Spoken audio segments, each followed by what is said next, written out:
Welcome to the 290 Mo podcast. I appreciate your time. If you could introduce yourself for my viewers and listeners. I'm Jade the Ivy, rapper from Chicago. Bad. Let's start at the beginning. I don't even know if that's the beginning because I want to start with your name because it give me like Poison Ivy vibes. You know what I'm saying? I'm like a '90s baby. You know what I'm saying? Does it got anything to do with Poison Ivy? No, actually it don't. So Jade the Ivy, it comes from one, I always hated my name. So I told people to call me Jade. I like renamed myself. Only people that call me my real name is like my family. Mm-hmm. So everybody calls me Jade. And when I started rapping, I was trying to figure out who I wanted to be, what my rap name was, and it was like, you gotta do something. You can't just be Jade. You know what I mean? Jade's out there, whatever. And I was like, you know what? It's gonna be Jade the Ivy because Ivy is always growing and is rooted. You know what I'm saying? So, Jade the root, the Ivy. It's kind of like related to Poison Ivy a little bit. With the root, Poison Ivy got roots too. No, I'm saying I'm stretching that shit, but no, that's dope. So let's start at the beginning for real, man. What is the story? When and where does the story begin for Jade the Ivy? The story began. I mean, I always was doing poetry. Came up in like the Chicago poetry scene, and then like came up in the boom bap era. But before we even got there, I was doing poetry and photography. I had like a couple different side hustles, and I was doing photography for my mentor, who would become my mentor. I was doing photography for him, and I was asking, for programs and stuff because he was giving me programs to, do what I needed to do, and I was like asking for music programs. He was like, "Why you need music programs? I thought you was doing photography. Well, what you got going on?"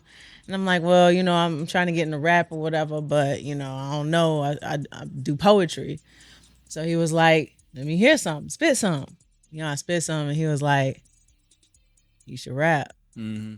Don't even play no games, just rap. For sure. And I was like, it was kind of snowballing into me going rapping anyway. So I was like, this is what it is then. So they let me put together a project. And my first project was Midnight Radio, and that dropped 2011. So ever since 2011, like I just took off, Okay, for sure. Okay. So before you take off, you know what I'm saying? I know a little bit about poetry. I know it's a whole bunch of different kinds of poetry. So what kind of poetry? Like, was you doing slam poetry? Was you what kind of how was you coming? It was like smooth, you know what I'm saying? It wasn't like, it was like something you could put a beat to and rock to it, you know what I'm saying? It wasn't like I wasn't traditional poet. You know what I'm saying? I was just kind of like smooth with it. If I had something to say, some slick shit to say, I say it, something witty. But it was my approach to it was smooth. That's my approach. So, and it was like you could rock a beat to it because my rhyme patterns and the cadence of it. It's like, okay, this is a rap. And do you remember how exactly did you get into poetry? Because I didn't really hear about the poetry scene until I started doing what I'm doing now. So do you remember like how you got into I just poetry? started going to open mics. I think I was going to open mics over at UIC. I was going to just different mics all over the city. Shout out to Padded Room. Just any open mic I could go to that night, I was there. And was you just there watching? Was you instantly jumping up performing? Like what was when you was like I'm finna go to these open mics? What was the mission? What was the goal? What was the purpose? If I had never been to the open mic, I would be like, all right, let me peep the scene, let me scope it out. You know what I'm saying? And if I felt like I can contribute to the space, I get up there. But if I felt like this ain't this ain't for me, I'm gonna support. You know what I'm saying? I'll just stay in the cut. I won't share nothing because I always feel like read the room. If you can contribute to the space, contribute to the vibe, cool. Go up there and do that. But if not, stay in the cut. For sure. Now. You said the poetry was smooth. You know what I'm saying? But I be the poetry that our people be putting out. That should be touching home. You know what I'm saying? So Yeah, what was some of the subject matter of your poetry? You know what I'm saying? Like what was you talking about? If that's something that you mention. It was like love. Like the big topics I remember writing about was like love, I remember like I wrote like some political stuff. Mm-hmm. But it was mainly like love and like situations I had been through, really. Mm-hmm. Like situations that like I would speak to like directly to a person. Then I start getting wittier with it, like trying to do wordplay and kind of like, all right, let's talk. I would give myself subjects, you know what I'm saying? Like, all right, what we talking about? Let's talk about this. Let's take this subject and drag it to the end of it. You know what I'm saying? Or let's take an object and drag it to the end of the poem. So, I feel like I kind of grew my writing. Mm-hmm. So So also, you know what I'm saying, with poetry, was it, did you have like a goal to do with it? Like, did you enjoy just going to the open mics and standing, or did you want to, you know what I'm saying, get discovered or do author a book or anything? Or did you no, I just do never it? wanted to do any of that. I was just trying to, see, just get out there as an artist, like just kind of spread myself around the city, like just make a name for myself around the city as an artist, as a poet. That was my main goal for the open mics. So once I had kind of did that, I'm like, all right, now we need to level up. I think it's time to put some music to this. You know what I'm saying? I think it's time to, really step it up. Mm-hmm. So Do you remember, you know what I'm saying, like, wasn't it exact instance that happened, or you was like, I'm finna start rapping now? Like, was it a poem you was writing and a beat came on and you got like, do you remember what made you like I from started writing the poet to beat. artist? I started writing the beats. Mm-hmm. That's what it was. It was one poem I wrote because like I would always like listen to like ambient stuff. I would always be listening to ambient music or whatever. So like one time I was writing and it kind of had a little bop to it and I was like, "Oh man." So then I started searching for beats just like it and I was like, "Okay, now we've entered another realm. Mm-hmm. This ain't just like poetry. Mm-hmm. This is like this is rap. Mm-hmm. This is boom bap. This is So was it an instant like, oh yeah, I got this. This is what I do. Like, did you practice it for a while behind closed doors before you took it to your homie? Like, yeah. check it out. Or, I always practice it. mm-hmm. If I bring it to you, that means I got faith in it. Mm-hmm. So like, and I'm my biggest critic. Mm-hmm. You know what I'm saying? So nobody can critique me the way I can critique me. Mm-hmm. So I always think to get ahead of your criticism Mm-hmm. because I'm like, okay, what would somebody say if I let them hear this? What is it? What? How do I feel about this? I'm like, scrap it. Or nah, we gonna ride with this one because this For is sure. it. For sure. So So before we get dove into the music, you said photography. You know what I'm yeah, saying? That's dope as somebody I love cameras, you know what I'm saying? I like to do street photography. yeah. What kind of photography were you into and how exactly did you get into that? I was into editorial. Mm-hmm. I was into like just editorial stuff, surrealism, like just real different images that stand out, stuff that just grab your attention, not just like fashion or anything like that, like a picture that told a story. Mm-hmm. And with my photography, I always wanted to tell a story no matter what. Like I remember like having my friends, like I would go get like random objects from like a thrift store. Like I wouldn't even shop for clothes. I would go get random objects and I'm like, okay, how can I tell a story? Mm-hmm. I would go get like I think one time like I got like a gas mask and I grabbed somebody's wig and like me and my friend we went up. I was always finding rooftops. Save that shit for Halloween. But like it told like a dope story on photo, and I was like, man, we could print this. We found a rooftop. I was always like hopping on rooftops, sneaking up rooftops, sneaking through alleyways, like getting up to the rooftop. Like we would always like do photography that way because that was really organic. It wasn't like let's find a studio and shoot. It was like where the city's our canvas, the city is our backdrop. You know what I'm saying? So that's the type of photography I always wanted to do. I always wanted to. I'm like, I actually put my camera down because I'm like, if I don't feel compelled to tell a story, if I'm not gonna get it, if I'm not gonna capture it, let's just not even do You it. put it down. What you want to sell it or something? Is it a song? I mean, it's a Canon. We'll talk. We'll talk. Good time. But yeah, what about like the technical side of the photos? Like, did you like you mentioned it was a Canon. Like, did you care like what kind of camera it was? Like, did you do the lens and the aperture and all that shit, or was it I did, just? I did, I did the lenses and I was playing with it, but like I would always just go in and edit. You know what I'm saying? Because like I was like, okay, now that we got the raw photo, how do I want to present this? What do I want to do with it? You know, do I want to chop it up? Do I want to, how do I want to present this? So it would all depend on the mood and like I would just approach it as a painter. You know, like what do I want to do with this? Like, do I want to print this out, break it up, and like paint over it or something? You know, like do I want to do like some what's that, mosaic pieces with it? Like I was like, that was my goal. Just to, whatever you do, tell a story and it has to stand out. It can't look like nothing else nobody has ever shot or will ever shoot. I know that's a good way to think. I don't even know if I would have shared that with the world. You know what I'm saying? That's a good recipe. You know what I'm saying? To have. I might try that next time I'm outside. Hey, if y'all could take this information and run with it and make something of it, I'm sure. more power to you. So before we get back to the music, man, I want to know about, you know what I'm saying, your musical influences coming up, and you could just talk about from the evolution from, you know what I'm saying, from poetry and photography to being an actual artist. Like, who were you listening to? Who did you come up listening to, and who are you a fan of now? Who I came up listening to, I was always like, my mama always played like, Sundays, like funk, soul, like that's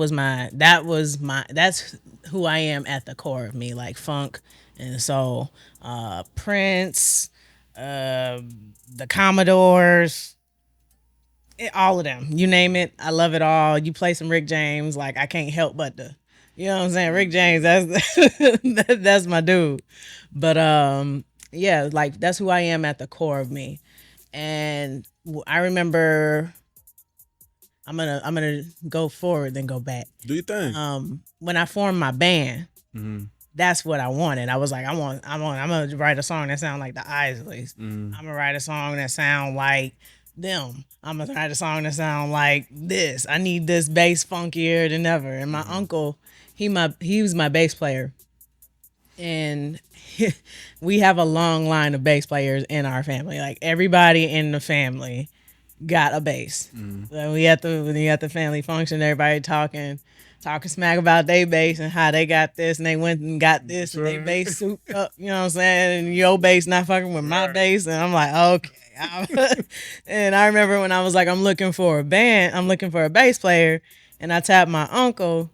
Everybody was like, why you tap him for? He can't play. You know, it was like mad. Weakest one out. Yeah, I was like, that's my uncle. Y'all gonna stop playing with him. But yeah, so we come from a long line of like musicians.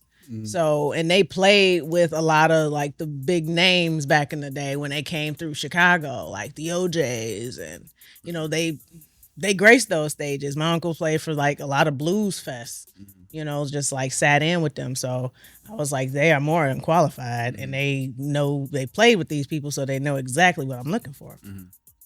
So a little bit earlier we talked about, you know what I'm saying, why you was doing the poetry. It's like it was pure enjoyment, you know what I'm saying, you like doing it. So when you switched over to I'm finna rap, was it strictly rap when you switched over to beats? Like, is it like I'm gonna rap, I'm gonna do just music? What was the intentions and the goal once you decide now that I'm a rap? Was it strictly still for enjoyment, or what was the vibes then?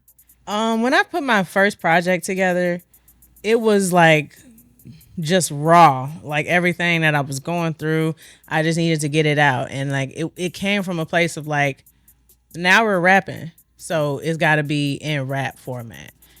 I had already formatted my poetry in rap format, so it wasn't a big thing to kind of switch over to beats, you know what I'm saying? So Yeah, I hear that a lot.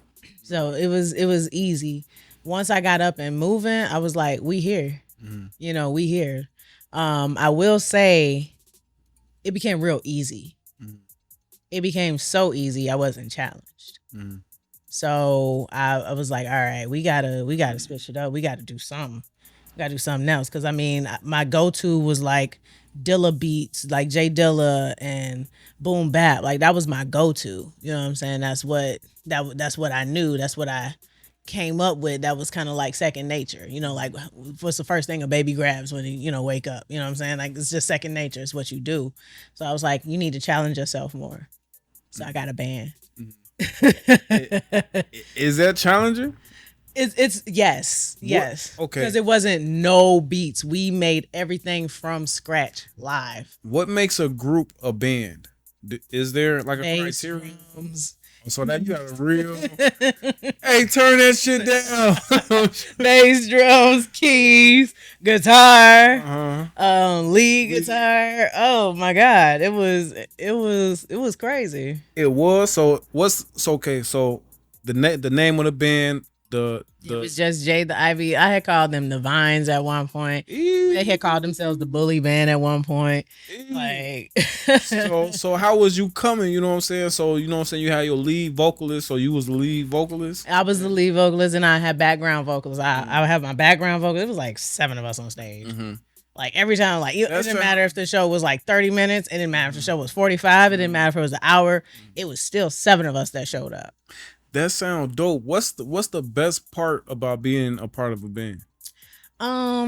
Just creating with a group of people. That's the best and worst part for me. I can believe it. I can believe it. That's the I'm Mr. Introvert over here, so I definitely believe it. I'm so introverted now. In my creative process, like I remember, like I would try to perfect it as much as possible before presenting it to them. Like whenever I had an idea, it was down. It was like, all right, let's work on it because again, there was no producer for that. It was just us. And I was like, okay, I wanted to sound like this beat, but I kind of want this and I kind of want that thing you did over there. Like, remember this rehearsal and play it, like we like, I'm beatboxing because I don't know how to speak music to them. You know what I'm saying? I'm just like, this is what I want. Right. Let's see what we come up with, and whatever comes of it, we rock with it, or I'm going to tell you, we got to do it from scratch. So overall, what was the experience overall like being a part of a band? You know what I'm saying? And you could attest to of the current situation of the band now. But I know from you know what I'm saying from the outside looking in, you know what I'm saying, groups, bands, the Jackson 5, whatever, for whatever reason, you know what I'm saying, they don't stay together. You know what I'm saying? So what's the situation with the Vines and how did it all play out? And is this something that you think you would explore again? Oh, absolutely. Like I think live music is ingrained in my brand, right? But what happened was I pretty much branched out, and I branched out so far that we couldn't create how we used to create. You know what I'm saying? Like it wasn't. I incorporated a producer now, and my producer, he's like, making beats for me, and like shout out to Eversent. That's my producer. And we kind of locked in, and like that was organic, and like the production brought out a different style, a different flow, and things I wanted to do that the band would not allow. You know what I'm saying? Like I wanted something more trappy. I wanted something more, I wanted to explore different things. And I know that don't translate well with a band. And a band, it translates well live. Ain't nobody gonna turn up to a club here in the spaces I've been in, majority spaces, because there's places that turn up to a live band in the club. You know what I'm saying? I ain't seen it in the club. Exactly. I've seen it in like dedicated like musical shows. Yeah, like dedicated music. Yeah, stuff like that. Absolutely. But like if you trying to, chart, if you trying to like be on like Billboard or something like that, a lot of people, I was getting a lot of pushback too, because I would be like submitting like, oh, this is dope. Like this is my best song. Me and the band rock this joint out. They'd be like, we don't accept live music because it's live music. It's like it's a lot of people that's like, we don't accept live music. So I'm like, all right. And by this time I was already like gravitating, I was already working with my producer. So I'm just like, all right, well, I'll reach back for the band when it's time to, rock out again, but right now I gotta like lock in, and like it's a lot of stuff that I'm trying to do, Is it tough to get a band in a studio? Oh yeah. Yeah. Shout out to Miller Street Studios here in Chicago. Joe Delfino, amazing engineer. He's the owner. He's the only one that recorded us. Because he knows his stuff, he knows what he's doing, like he knows his equipment, anything. Like he would listen to my ideas and be like, no. Mm-hmm. Or yeah, like he would never tell you no flat out, but he would just be like, I advise against it, but if you want to do it, cool. But yeah, getting a band in the studio is a lot of work. Mm-hmm. It was fun, but it's a lot of work.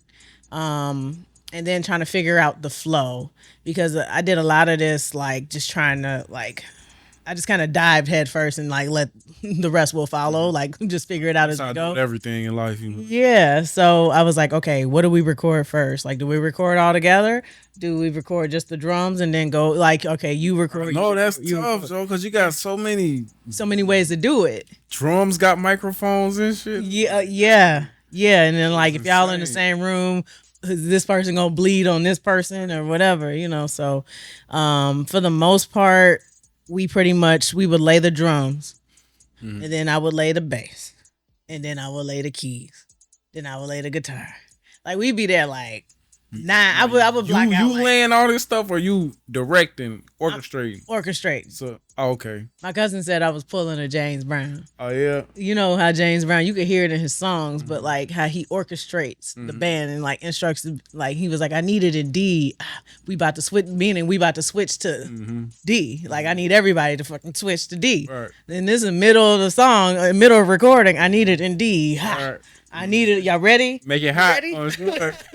Like you ready? You even call people out. You ready? All right, let's go. So, I did kind of pull a James Brown with that because I didn't know how to communicate with them. I'm just, and they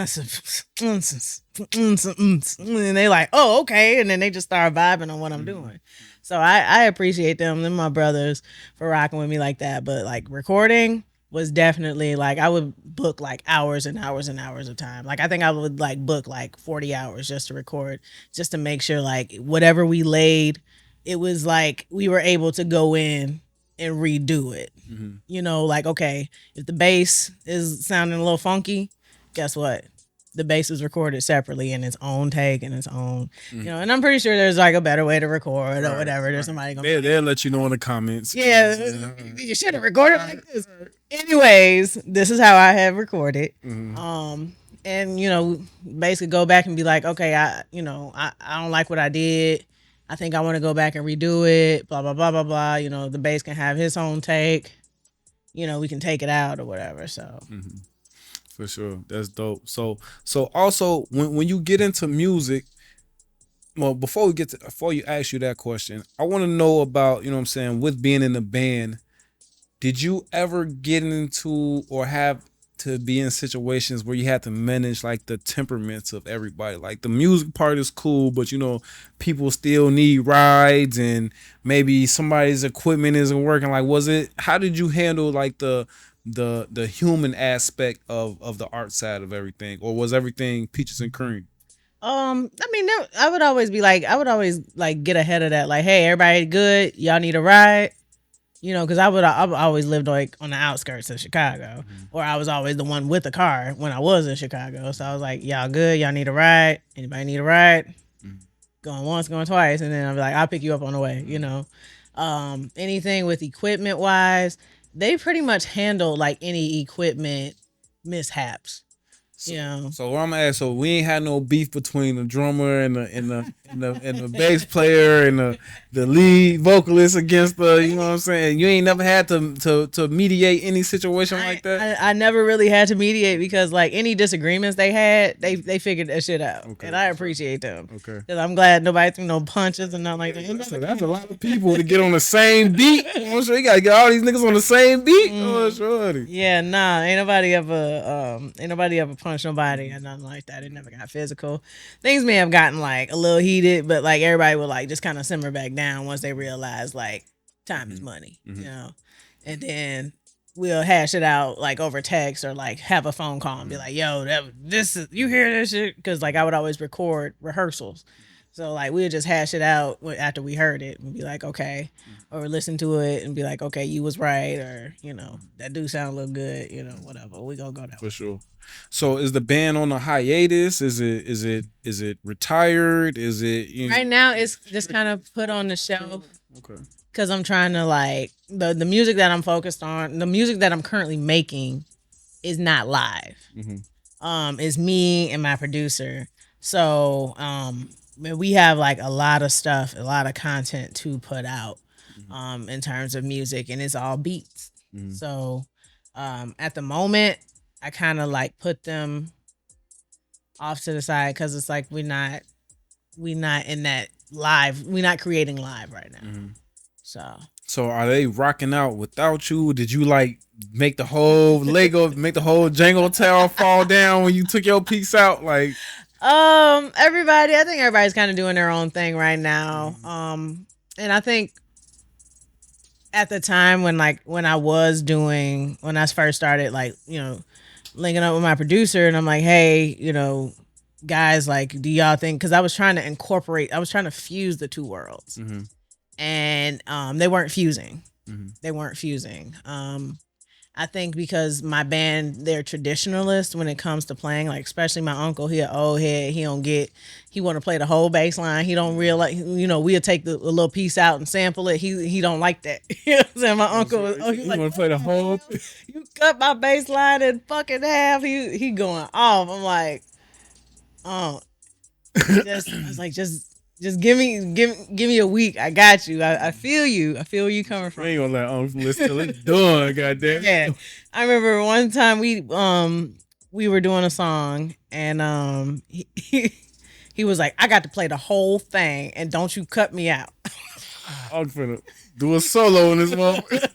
he played no, because he just kept like it was something we could have looped. Yeah, for sure. But he wanted to just play it for the whole 4 minutes, and I'm like, man, this bass though, man. Let Unc play that shit, man. I let him play it, and we didn't cut it, Uncle. We didn't cut it, okay. But play my take all the way through. He did, and he was not like he was like like if he and that's what I appreciate about musicians. He messed up, and he was like, take it from the top, and I think he messed up the last 30 seconds of the song. Like, damn, that's crazy. like, I'm funny. He was like, don't punch me in.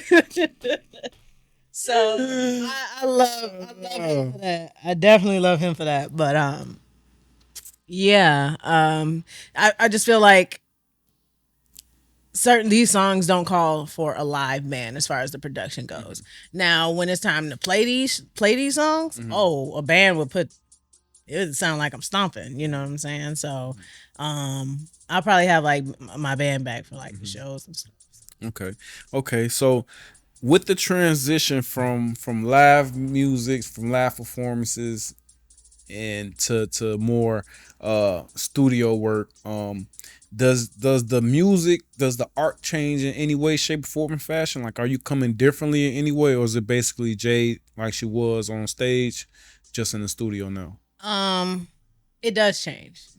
The vibe change, the sound change, everything kind of changed. But the only thing that didn't change is what I'm saying.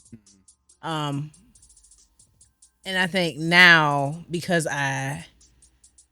the way I'm creating, it had to change. You know what I'm saying? Like, I'm not writing an idea out anymore. Like, whatever I write, this is it. Like, this is the scribe right here. So and like the type of beats that I'm writing to, because I'm writing the production now, it brings different sides out of me. Like, I'm like, okay, I want something more aggressive, because I never could get aggressive with a band. You know what I'm saying? You got to be smooth with it, because we was like jazzy, jazz soul type. Okay, coming up off that bass. Yeah. Yeah. Man. But now I can be like, all right, like play me something like this, play me something like that, or drop that bass, give me some kick. Yeah, put some 808 on it. You know what I'm saying? So I really feel like it had to change. Like, the format had to change. And I feel like that threw a lot of people off. My core followers, people who followed me with the band, they're like, "What the hell? What the hell is this?" Like some, I had a conversation with my art mom, and she was like, "What?" She was like, "This." She's like, "I feel like this is totally different." Mm-hmm. She was like, "This is not who. This is not who you introduced yourself as." She was like, "This is like a rebranding." Mm-hmm. She was like, "You may have an audience for this." She was like, "But you sure you want to leave your band audience for this audience?" I'm like, "Look," I was like, "This is what's calling me. Like, this is what I'm writing now. Like, Mm-hmm. more. It's pushing, it's pulling stuff out of me that I couldn't get. That I never really expressed before." For sure. So I was like, "This is my calling." That sounds dope that you getting into it sounds like what really makes you happy. Yeah. So with that being said, who would you say your target audience, if you have any, like when you're creating this music, who are you making it for? I'm just making it for really anybody that can relate, because at first, like, I was thinking about it too hard, and then when you think about the target audience, it really take away from what you're trying to do. You know what I'm saying? And I feel like the music industry, like, people don't know what they want to hear. They just land on it now. You know what I'm saying? Like, there's no everything is kind of like up in the air. You know what I'm saying? With social media, with everybody being able to access music how they want to access music, everything is up in the air. So really, if you could relate to it, if you rock with it, if you rock with me, cool, it's for you. For sure.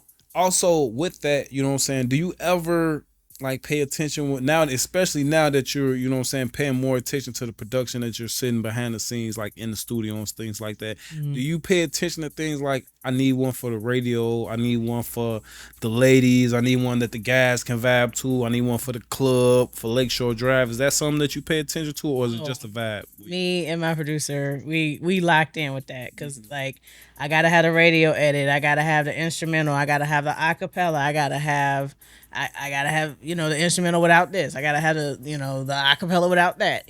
So I have like 12 different versions of the song, and then I have the tracks, like the tracked out version of the song.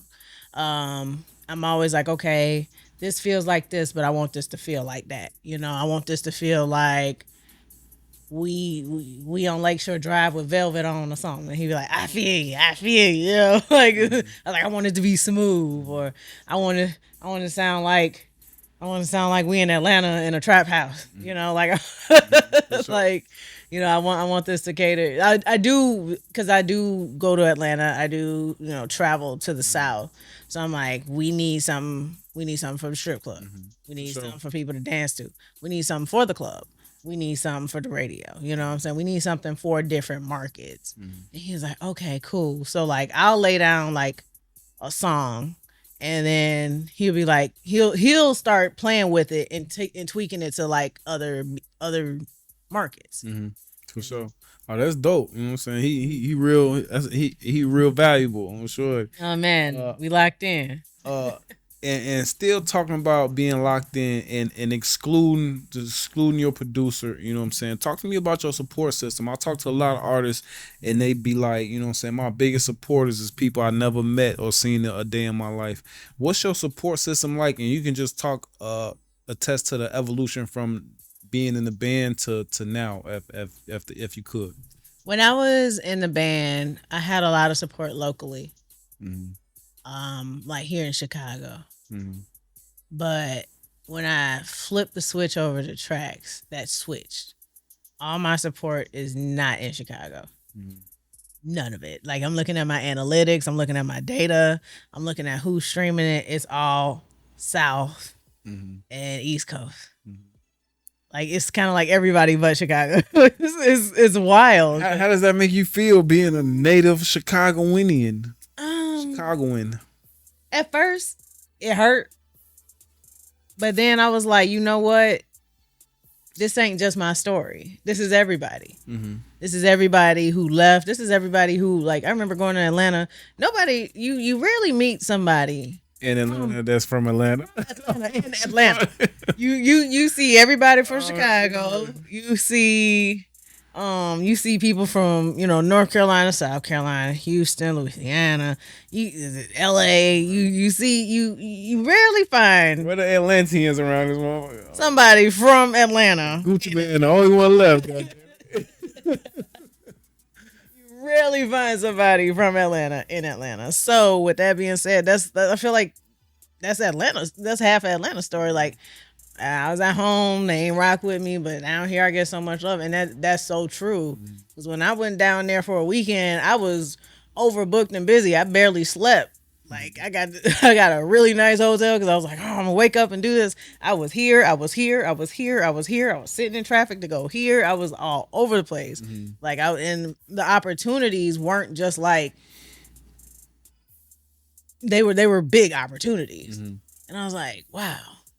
And then when you come back home, ain't nobody rocking with you. So I mean, I kind of think of it like small town, big city. Like you live in your small town, and you go out to the big city to have fun. Like I think of it like that as that mentality. Like Chicago will come around when it's supposed to, when it's time to. Do you ever get discouraged? Like, do you ever be like, man, fuck this band shit, fuck the studio, fuck all this shit. I'm finna go get a degree and be a pharmacist technician. Um, Sometimes I don't get discouraged. I get like in a funk about it, but it's like I'm gonna keep going. It's too much. I feel like it's too much time. It's too much money because this is not cheap. This is not a For cheap sure.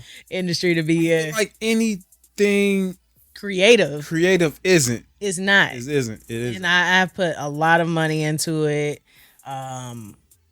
Just in all of my knowledge and time and learning. Like I took during the whole pandemic, anything like legally related to this industry, I learned it. So it's too much time in it. And I'm like, nah, we gotta keep going. Like whenever I get in my funk, I'm like, wrap it up. We gotta go. Like we still gotta keep going. So with a band background, I'm pretty sure you've done your fair share of live events. You've been out and about in the city and outside, and you've even mentioned being down south. Give me your opinion on your peers that's in the industry that you're a part of. So not like the mainstream, like Lil Baby and them, like the people you see when you're out in the studio bumping shoulders and at the clubs and at the shows. What's your overall opinion on the peers that's in the industry that you're a part of?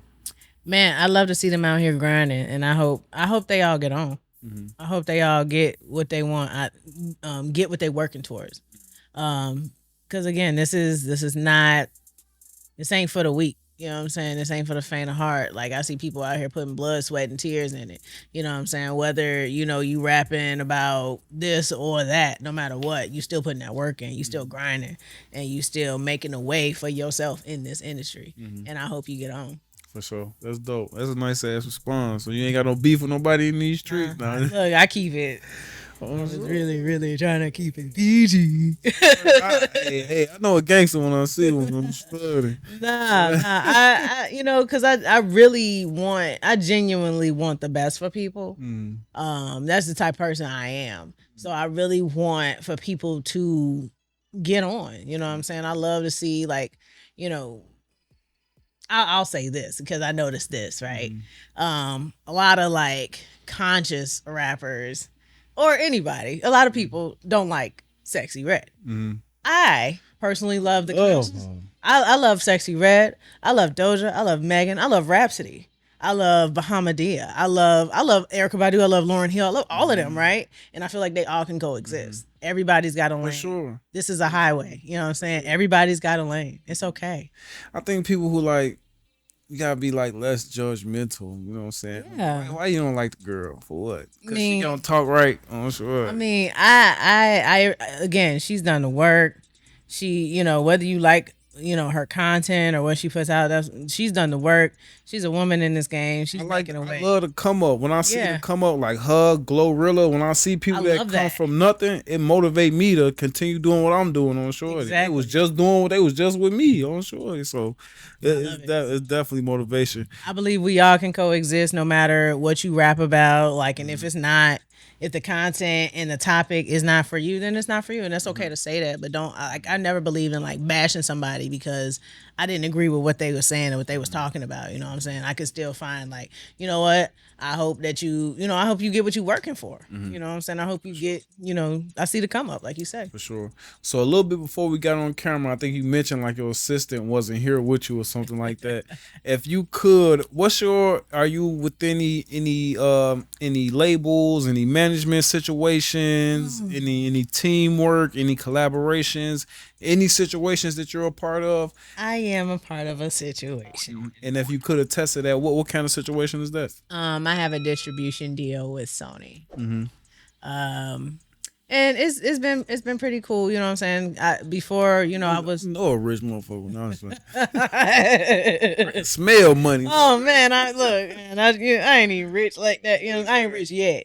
Okay, Right, right. it just ain't came yet. But no, I have a distribution deal with Sony, and um, yeah, I mean it's been working out. It's been cool. Like I feel like when I told you in 2020 during the pandemic, I was doing all my legal research and what do I want and how would this benefit me? Mm-hmm. And I was like, let me just see where the industry goes. And I just watch for trends, really. If you watch for industry trends, what are the labels doing? See what's happening with the artists that they put out. Like, are they shelving people? Because that's my biggest fear. It's like I put my trust in somebody and they like shelf me Mm-hmm. because I can do this shit myself. Right, that's what I said. I'm saying, it's hard, and it's still hard to get shelved in 2024. Man. Motherfucker, drop a whole mixtape on TikTok. Man, a whole mix, like a gang of freestyles. You know what I'm saying? You can make $1 million off some freestyles. You know what I'm saying? So, with that being said, like, I just feel like, I'm gonna see where it go. I'm not turning down nothing. I'm gonna look over everything and, still do my thing. You know what I'm saying? As long as I'm able to create, I'm able to still put my music out in the way I want to put it out, and nobody got a hand in that like that. Mm-hmm. Good. For sure, for sure. So with you having your hand in so many aspects of the music, you know what I'm saying, from being able to play instruments, you know what I'm saying, from the production side, from doing live to in studio to doing poetry to all that. What is your favorite part about what you do? If you could do one thing for the next week straight, what would it be and why? Just the creating aspect. Like, I love creating stuff, like from start to finish. Like, I love to create. And then I love to go back and perfect it. You know? For instance, me and my producer, we got songs. Or if I got an idea for a song, I'll beatbox it to him. Mm-hmm. And he'll be like, all right, bet. And he'll make something out of that. Mm-hmm. And then I'm like, I wrote to it. Let's go. Yeah, you mentioned that. Like, y'all really be rocking out for real. Like, Man. starting off making the beats with your mouth and then straight to production like that. Like, that's real live production. Yeah. So, you know what I'm saying? With everything, you know what I'm saying? I asked you about your favorite. Everything, you got your favorite. You got your up, your down, right, left. What's your least favorite part? If you could take anything away about what would you do, what would it be and why? Anything away. What's my least favorite part? Um, I feel like I really don't have a least favorite part because it's all part of the journey. There's nothing like I love learning the business. I love talking money with people. Like, I love talking money with people, and I love crunching numbers because I feel like I'm in a war room, and that shit excites me for whatever reason. That shit excites me. Yeah, that's how y'all know she got money. Talking about I love crunk niggas who ain't got no money. They stay away from the numbers. No, I feel like if you don't have money, that makes you want to crunch numbers some more. In my mind, that's how it works. That's how much you owe, goddamn. But nah, like I love negotiation. I love that aspect of it because I mean, if you make music, you know it's worth something. Mm-hmm. You need to put a value on that. You know what I'm saying? You need to be like, if somebody offer you some bullshit, you need to be like, first of all, fuck you. For sure. Don't offer me no bullshit like that, you know, like, and just go from there. The legal process, copyrights, like I love that. Like that's great too. You the first person that came up here and said they love that. You usually when I ask people like what's the least part there, they be like the business, the copyright, the getting shit cleared, the you know what I'm saying. You the first. That's the first. So I'm actually working. I'm like, that's what I'm trying to stay away from because I love samples. Like, you know, boom bap. Like all they do Right. is like sample and loop and cut and right. And we at the time that the people, these kids, they don't know nothing about that shit. So you come with a raw ass sample, they come, what the fuck is that? Yeah, That shit everybody came out 20 years ago, baby. Oh, shorty. everybody's sampling now, and it's like you got to clear that. Do you know how to clear that? Hell no. Have you ever negotiated clearing your Hell sample? no. That's the hard. They taking my shit down. I'm gonna let you know that right now. I'm getting strike, copyright, all that. Man, like, Sue, all that. I'm sure. like, I know people that's like, I'm gonna put it out, and if they want to sue me, fuck it, they can have a whole song because I'd have made $1 million if they found it. I'm sure. Like, I hear that shit all the time. I hear that shit all the time. I'm sure. I'm like, man, I better email that man, see how much you want for that beat, man. man, Sure. I remember I was working with a producer, and I was like, okay, I did the hard part because he was a sample producer. That's all he did is sample. I was like, is this cleared? He was like, what do you mean? I was like, oh, hell no, we did a whole project and you ain't even cleared the sample. I was like, all right, how about this? What you mean? I ripped this off YouTube. So I went and found the owner, and they only wanted a small percentage. Right. And this what tugged on my heartstrings, right? To find, because it was like a 70s soul sample. To find this person and she owned her music. That's rare for like back then, because back then nobody knew shit about business. Wasn't no home studios, none of that shit. Nobody knew nothing about the business. You was just like, we done? We don't get no money. They took our money. We gotta do what? You know what I'm saying? So with that being said, she owned her stuff, and she was like, I just want a percentage of it. She's like, y'all can have this, y'all can have that. I just want a percentage of it. And this man said, well, I don't even want to do this to him. But he wasn't trying to split the percentage. And I was like, well, without the sample, It's her shit, though. without the sample, we don't have a beat. Like, we just got drums. Right. So, I love the whole process, but I feel like clearing a sample is something like I haven't gone through yet. I know how to find people. I know how to find who owns the sample. It's really just reaching out and negotiating. That's how you know she got money, boy. It's talking about, I know how to find people. You know what I'm saying? It's really just doing some research. If I need to find you. No, like you got to find out who own it, and it's a lot of samples that were, it's a lot of songs that were created, and when you trying to find a sample, you think somebody own it, but then they sold it to this person, and you got to go find that person, and like that's how like really samples work. And I know there's agencies like Harry Fox and stuff like that you could look through, but I want to know who own it, so that way, like if I gotta. In case this motherfucker go up, you know what I'm saying? Everything situated, you know what I'm saying? Because then you never know how many people's hands is in that pot either. You know what I'm saying? You got to find out who all was in the room. You know what I'm saying? You got to find out who was on the track, who clapped, who breathed, who coughed. Right. You know what I'm saying? Like, all right, y'all all on the track. That's simple. I already got 20 motherfuckers on there. I'm sure. That's why people be having like 80 people in the writers list. So $2 off that score, sure. But no, a question that I ask every female that comes through, you know what I'm saying? I want to know, what has your experiences been like being a female in a male dominated industry? You know what I'm saying? The men, they're the producers, they're the engineers, they own the cameras. What has your experiences been like?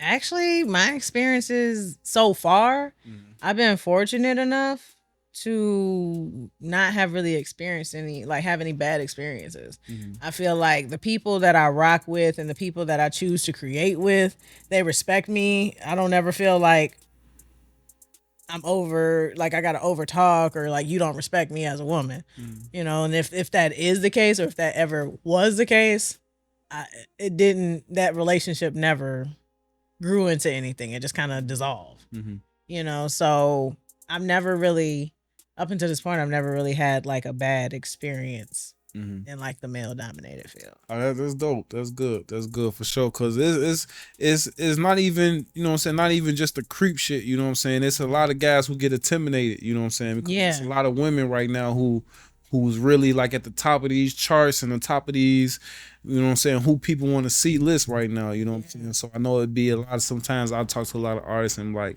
they feel like guys just don't give them a fair shake just on the artistic side, you know what I'm saying, just because they're a female. So I also feel like if I ever encountered that, mhm. I'm just so strong willed. I'm gonna move around you. You know what I'm saying? Like ain't nobody gonna stop what I got going on. You know, and that's how I feel. Now, to backtrack, I will say there has been like a situation or two where like somebody like somebody was upset because I was like you can't play with us, you know what I'm saying? Or, you know, here I'm gonna throw you some bread for your time, but you know, nah. And like I remember somebody like threatened me. But I was There like, she go with that rich talk again. I'm gonna throw you some bread. no, I ain't even gonna count it. I'm gonna just throw you look. No, not like that. Just pay people for their time. That's what I'm about. Like even if I don't use you for your resources or whatever, you know, if he came and laid, you know, he came and rehearsed with us, and I was like, nah, I don't think you're gonna make it. But you know, for your time, here you go, gas money, whatever, you know, food, you know, travel expenses, all that, you know, thank you for your time. And you know, he like threatened me a little bit, and I was like, okay. Right. Man. But like I feel like that was the worst thing I encountered and it wasn't that bad. Mm-hmm. Like, okay. Right. You must ain't take that shit serious, huh? Talking about, okay. Get your bitch ass on, man. You don't even got a car, sir. Okay. No, for sure. So before you get up out of here, I got a few more questions. If anybody was to look up Jade the Ivory right now, for anybody, I'm sorry, I'll be getting tongue tied. It's the alcohol. Ooh, you good. So for anybody who may be watching or listening who's never seen you before, what project would you point them to? What song? What video? And why would you point them to that? I would point you to. I would point you to. Ooh, it's a lot. I got a couple of favorites. Yeah, it's a lot. Oh, that's a good thing. That's a good thing, though. I would point you to a few of them. I genuinely love all of the music I put out. If I question anything, I really don't put it out because I'm like, I don't want to have to explain that, and I don't like that myself. So, but everything I put out, I genuinely like. I like for Fever, I had fun. Like that was my first like pop rap track. You know what I'm saying? Like what? I was like, I never thought I would do something like that. And like the dancers, shout out to 8 Count Studios here in Chicago. Like they came through and like showed out, you know what I'm saying? They was footworking in the video and all types of stuff. Breaking My Heart, that's my baby. I remember like going back and forth from the suburbs to my job that I had downtown in 2015. And I was like writing that song, you know, I think I would take the train just so I can have time to write, you know, like my favorite place to write is in transit. So I was like, let me hop on the train so I could just write. Like I could just hop on the train back and forth and just write. And I remember writing that and I was like, this is how I want it to sound. This is how I want it to feel. This is how this, like I remember mapping it out, like Isley Brothers, this song, timestamp here, timestamp on this song when he did this, you know, like really, I really, because that song took some metamorphosis too, and changing the song with a live band ain't like take that out, and add this. I need you, your bass, that bass too, and that bass, and your pedal with that effect. I need y'all to come to the studio, and we about to be camped out for some hours. You know, like okay, it definitely took some took shape different like different ways, and it's not even in its final form. Mm-hmm. Yeah, I don't feel like it's in its final form. I don't think it will ever be in its final form. For sure. That's dope. That's dope. Just to see what you can come up with. Yeah, so Breaking My Heart, that's my baby. And my latest song that I had released was Motivate. I released that. And I was like, I remember writing that because I was like, I can't give up. You know what I'm saying? I'm not I can't relate to giving up. Like I can relate to having a hard time, but I'm not about to fucking give up. For sure. That's dope. So another thing I want to ask you, as an artist, you know what I'm saying, when you putting out music, that's the easy part. Talk to me about some ways that you get yourself out and heard to people who may not have heard or seen you before. What's the ways you get yourself out to them people? I just really DJs and influencers are the tastemakers of this generation. If you pay attention to trends, you pay like how do you consume music? Me?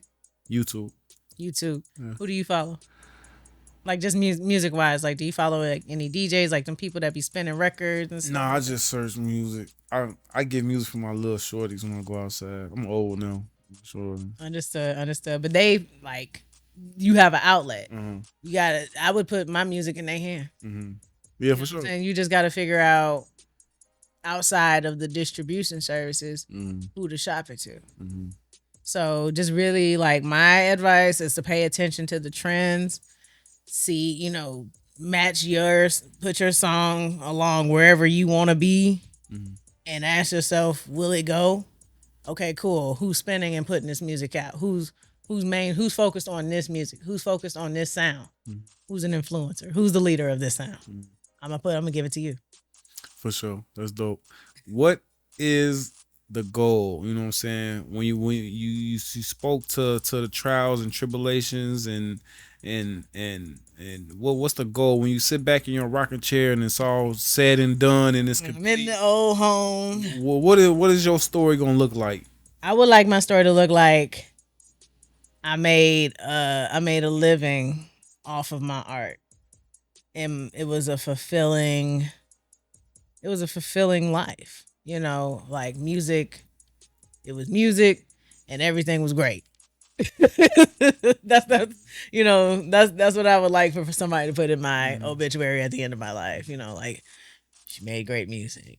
Something along the lines of that. Man, y'all can spice it up if y'all want. If y'all watch this, they is. You know what I'm saying? Spice it up. She was the best person that ever lived. You know what I'm saying? When you die, you the best motherfucker. Y'all could do the DJ Khaled. Sprinkle some DJ Khaled at words of affirmation on me. But I would just like to have like a life where like I was successful in music. I made a living off of it. Like legacy. Like I ain't got no kids, but like I got nieces, nephews, and stuff like that. Where like who my auntie was. You know what I'm saying? Like that type shit. So For sure.